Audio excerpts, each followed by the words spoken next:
দীর্ঘ প্রায় 1 মাস 20 দিন পরে কিছু কথা বলার নিয়তে মাইকে মুখ লাগিয়েছি। বক্তৃতা করবার মতন একদিকে যেমন শারীরিক ক্ষমতা নেই, অপরদিকে মানসিকভাবেও প্রচণ্ড বিধ্বস্ত। আমার অত্যন্ত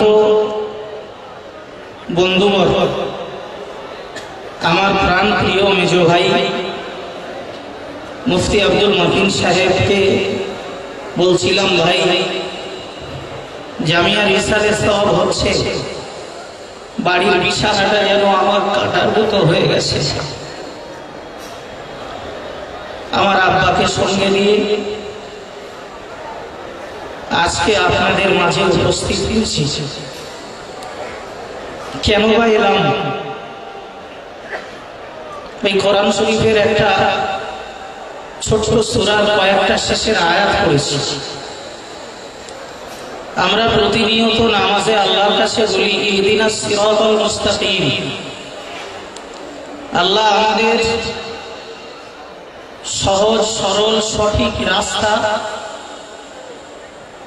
আমাদেরকে পরিচালিত করুন। আল্লাহর পক্ষ থেকে বান্দার জবানে জবাবি আয়াত আমরা আবারও পড়ি, সিরাতাল লাযীনা আন'আমতা আলাইহিম। বান্দা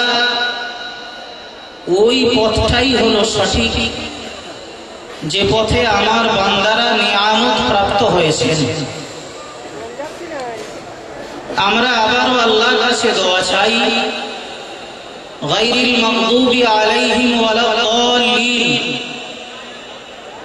আল্লাহ ওই পথ থেকে আমাদেরকে হেফাজত করুন যে পথে আপনার বান্দারা গজবে পতিত হয়েছে, এবং ওই পথ থেকে যে পথে আপনার বান্দারা পথভ্রষ্ট হয়েছে। ভাই, এই ছোট্ট ছোট্ট কটি আয়াতে মহান আল্লাহ আমাদেরকে যে শিক্ষা দিয়েছেন, তার মধ্যকার একটি বিষয় হলো, আজকে আমরা আমাদের বর্তমান সময়ে এই সমাজে দেখতে পাই, সাধারণ ইমানদার মুসলমান যারা ধর্মপথের সঠিক দিশারি খুঁজতে বিভিন্ন তারা ভুল পথে পরিচালিত হচ্ছে। কারণ রাসূলুল্লাহ সাল্লাল্লাহু আলাইহি ওয়াসাল্লামের একজন সাহাবী তিনি বলেছেন, খাত্তালানা রাসূলুল্লাহ সাল্লাল্লাহু আলাইহি ওয়াসাল্লাম খাত্তা। রাসূল একটা দাগ টেনেছেন, ওই দাগটা টেনে বললেন, এই দাগটা সোজা জান্নাতের পথ। ফের রাসূলুল্লাহ তার ডান দিকে আর বাম দিকে কিছু দাগ টানলেন, সুম্মা খাত্তা খুতুতান আন ইয়ামিনিহি ওয়া আন শিমালিহি। ডান দিকে বাম দিকে কিছু আবার দাগ টেনে বললেন, ওয়াকালা হাযা সুবুল। এই সবগুলি হলো এক একটা রাস্তা। আলা কুল্লি সাবিলিন মিনহুমাশ শাইতান। প্রতিটি রাস্তাতে শয়তান রয়েছে। ইয়াদাউ ইলাইহি কারা। আর ওই শয়তান তোমাদেরকে আহ্বান করছে, মনে রাখো, ইন্না হাযা সিরাতি মুস্তাকিমান ফাত্তাবিউহু। এই যে মাঝখানের রাস্তাটা দেখতে পাচ্ছ, এটাই হলো জান্নাতের পথ। জোরে বলুন সুবহানাল্লাহ। ভাই, আজকে লামাযাবি, বেরেলি, ওয়াহাবি, কাদিয়ানি বিভিন্ন মতবাদের যে সমস্ত দলমত আজকে আবির্ভূত হয়েছে, সর্বোপরি সিলসিলায়ে ফুরফুরা শরীফের মুজাদ্দিদুজ জামান দাদা হুজুর পীর কেবলা রাহমাতুল্লাহ আলাইহির মতাদর্শের উপরে দাঁড়িয়ে এ পথের দিশারি যারা, এ পথ দেখাতে যারা আজকে মাঠে নেমে অজনসিয়ত করে সাধারণ মানুষকে পথ দেখাচ্ছেন, আমরা সাধারণ মানুষ আজকে বিভ্রান্তের শিকার হয়েছে। আমি সেই ট্রেনিং থেকে আজ 1-1 বছর নয়, দীর্ঘ 20 বছরেরও বেশি হবে মুফতি আব্দুল কাইয়ুম সাহেব মাদ্দাদিল্লাহুল আলিম যেদিন তার প্রথম দেখেছিলাম আমার মনে হয়েছিল ইনি মনে হয় আল্লাহর কোনো একজন ফেরেশতা হবে।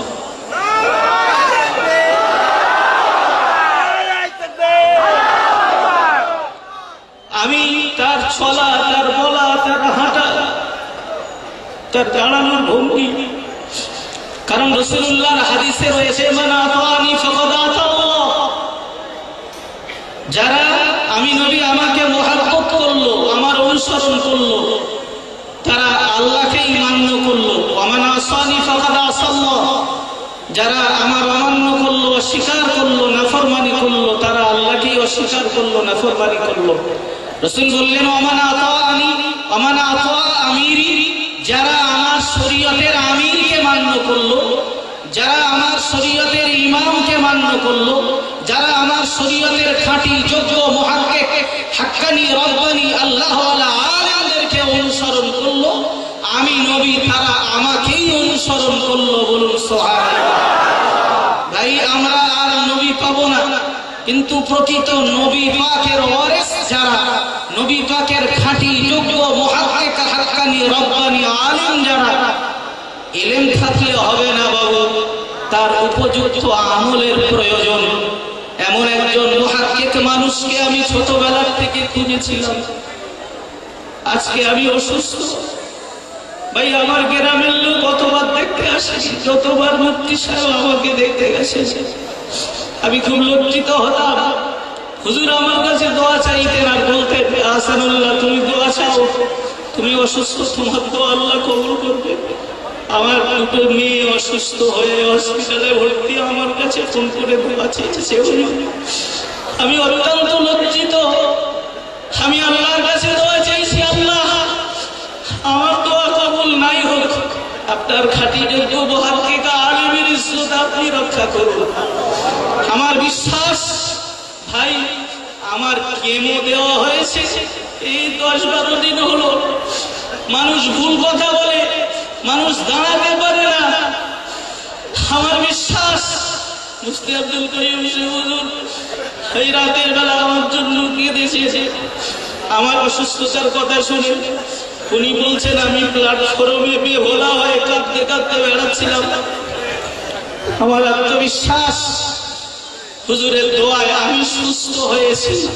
আমার বিশ্বাস হুজুরের দোয়া, আমার আঞ্জুমানের, আমার বন্ধুবার ভাইদের দোয়া, সর্বোপরি হুজুরের আব্বা তাহাজ্জুদের নামাজে আমার জন্য দোয়া চেয়েছে। আল্লাহ তাদের দোয়া কবুল করে আমাকে সুস্থতা নসিব করেছে, আরো সুস্থ করবেন ইনশাআল্লাহ। বলুন আমিন। ভাই বক্তৃতা করার মানসিকতা না থাকলেও বলার সব রোগের কথা যেন ভুলে গেছে। রাসূলুল্লাহ বলেছেন তোমরা ওই জামাতকে অনুসরণ করো, এমন এক সময় আসবে দেখবে যে সময় এক শ্রেণীর মানুষেরা দুআতু আলা আবওয়াবি জাহান্নাম মান আযাবাহুম ইলাইহা, জাহান্নামের দোরগোড়াতে দাঁড়িয়ে সাধারণ মানুষকে জাহান্নামে নিক্ষিপ্ত করার জন্য বেশ কিছু ভেকধারী আজ সমাজের বক্তাদেরকে, আলেমদেরকে দেখতে পাই। সাধারণ মানুষকে ধর্ম ভোলা করিয়ে, আল্লাহ ভোলা করিয়ে নিজ স্বার্থ চরিতার্থ করবার জন্য আজকে তারা বিভিন্ন রকমের আকীদা ভ্রষ্ট কথা বলে মানুষকে দলভুক্ত করে আলাদা করে নিয়ে দলবাজি করছে। বিশ্বাস করুন রাসূলুল্লাহ সাল্লাল্লাহু আলাইহি ওয়াসাল্লামের সাহাবী হুযায়ফা বললেন ইয়া রাসূলুল্লাহ, ইয়া হাবিবাল্লাহ হুজুর, এই করুণ পরিস্থিতিতে আমরা কি করে চিনব যে ওই লোকগুলো জাহান্নামের দোরগোড়ায় দাঁড়িয়ে? নবী বললেন তাদেরকে দেখবে আমার মতন পোশাক, আমার মতন কথা বলবে, তাদেরকে দেখে বুঝতে পারবে না। কুলুবুহুম কাকুলুবুশ শায়াতিন, তাদের অন্তরটা হবে ইবলিস শয়তানের মতো। ফি জিসমান ইনসানিন, বাহ্যিক চেহারাটা মানুষের মতো। মনে রাখো ওই কঠিন সময় তালজামু জামাআতাল মুসলিমিন ওয়া ইমামুহুম, যে জামাতের ভিতরে দেখবে উপযুক্ত খাঁটি যোগ্য ইমাম রয়েছে, শরীয়তের রাহবার রয়েছে, যিনি সাধারণ মানুষকে সঠিক পথ দেখাতে তিনি উপযুক্ত যোগ্য দক্ষ, এইরকম একটা জামাতকে তুমি আঁকড়ে ধরো, ইনশাআল্লাহ ওটাই হবে নাজাতের পথ। আজকে খুব জোর গলায় বলবো, অল ইন্ডিয়া সুন্নাতুল জামাত সংগঠনের সুপ্রিমো এবং আমরা যাকে মুফতি সাহেব হুজুর বলে জানি না এই মানুষটাকে কেন পীর লিখতে আমরা বাধা হই? শব্দটা তো চাষের নয়, পীর শব্দটা হলো সাধনা। ভাই আমি তার কথা বললে ফজর পর্যন্ত বলতে পারবো, তিনি এমন মহান ব্যক্তিত্বের। একবার যখন গিয়েছিলাম বোম্বাই থেকে আপনার সুরাট থেকে আহমেদাবাদ যাচ্ছিলাম, বাসে হুজুরের পাশে স্লিপার কোচে শুয়ে পড়েছি। বলতে বেয়াদবি হয়, হুজুরের ঘুম ভরে গায়ের উপরে এমন আমার এই ঠ্যাংটা পাটা উঠে গেছে, আমি ঘুমাচ্ছিলাম, হঠাৎ ঘুম ভেঙে গেছে, দেখি হুজুরের গায়ে পা লেগে রয়েছে, টেনে নিয়েছি। হুজুর বললেন ঘুম ভেঙে গেছে? আমি বললাম জি জি। বললো কটা বাজে? আমি বললাম, বললো একটু ইস্তিনজার প্রয়োজন রয়েছে, নামাজের সময় হয়েছে কি দেখো। এই এমন মানুষ যদি পীর না হয়, আমি অধম বেয়াদবি করে গায়ে ঘুম ভরে পা লেগেছে, তথাপিও আমার ঘুমের ব্যাহত না হয়, সেজন্য আমার পাটা সরাই। এই এমন সুন্নাতে নববী যার ভিতরে রয়েছে, এরা মানুষ নিঃসন্দেহে পীর হওয়ার উপযুক্ত নয়, বরং পীর বলে আমরা তাকে মানি। কিন্তু প্রকাশ করতে কেন দ্বিধা, এ বাংলার মুসলমানের আজও আমার বুঝে আসলো না। বেয়াদবি হয়ে গেল, এতক্ষণ তো বলার কথা নয়, বলেই ফেলেছি। বিশ্বাস করুন, সুন্নতুল জামাতের আকীদা, কোরআন হাদিসের আকীদা, সুন্নতুল জামাতের আলেমেরা কোরআন হাদিসের নীতি আদর্শ মোতাবেক তারা চলে। আপনারা অল ইন্ডিয়া সুন্নতুল জামাত সংগঠনের সঙ্গে যুক্ত হয়ে এবং এই প্রতিষ্ঠানগুলোর প্রতি নজর দিয়ে এখানকার চিন্তা চেতনাগুলোকে বাস্তবায়ন করুন, নাজাতের উসিলা হবে। পরিশেষে আমি অধম দোয়ার ভিখারি, দোয়া চাচ্ছি আল্লাহ যেন আমাকে আবার পুনরায় দ্বীনি খেদমত করার তৌফিক দেন। বলুন সকলে আমিন। সংগঠনের একটা বড় মাদ্রাসা জীবনতলায়, আমি অধম আমার দায়িত্বে এবারে 3 তারিখে ছাদ ঢালাই হলো, যেতে পারলাম না। 6000 স্কয়ার ফিটের একটা ছাদ হয়েছে, আরো 5000 স্কয়ার ফিট বাকি আছে। এত বড় একটা বিল্ডিং, মেয়েদের মাদ্রাসা এই সংগঠনের পক্ষ থেকে চলছে। দোয়া করবেন আল্লাহ যেন প্রতিষ্ঠানগুলোকে তা কিয়ামত পর্যন্ত কায়েম রাখেন। বলুন আমিন। ওয়া আখিরু দাওয়ানা আলহামদুলিল্লাহি রাব্বিল আলামিন। আসসালামু আলাইকুম ওয়া রাহমাতুল্লাহ।